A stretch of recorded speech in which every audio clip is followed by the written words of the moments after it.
Yun mga ka-farmers, kumusta? Puntahan natin yung alaga kong baka nga malapit ng mga anak. Kaya tara samahan niya ako. Ito pala yung baka natin, 9 na buwan na to. Ngayong buwan, ngayong December. Kaya ilang araw na lang, hintay natin. Malapit na tong anak. Yan, kumakain siya ng damo, napper grass, tsaka yung sa bandang puwitan niya, tingnan nyo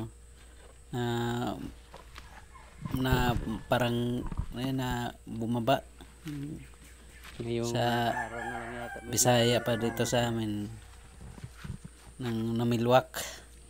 Kaya dahil palatandaan niya na malapit na talagang anak siya. Ang laki na ng tiyan niya. Sa mga ka-farmers pala, abangan nito kasi artificial insemination to. Yung pinaiay natin sa kanya ay Brahman. Kaya samahan niya ako na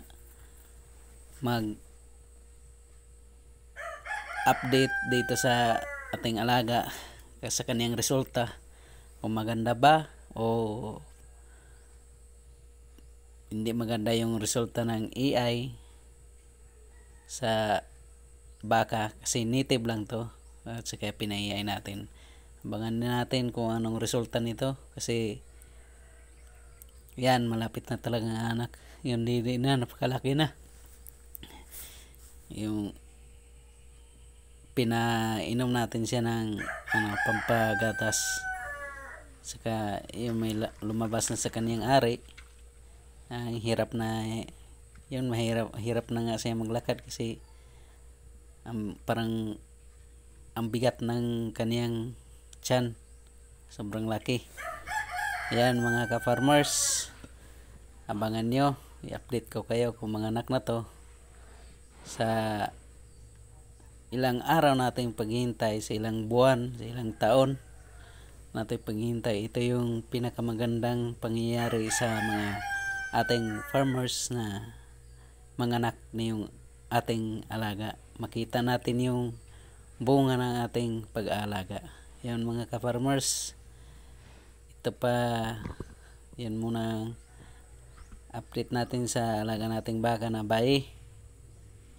Yun, ito yung isa nating baka na EI din to, pero iba yung nanay nito.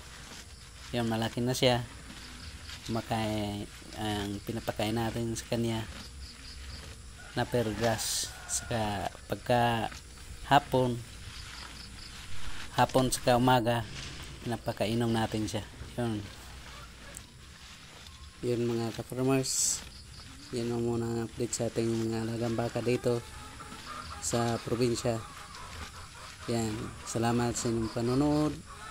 God bless sa ating lahat. Pagpalain tayo ng buong may kapal. Salamat.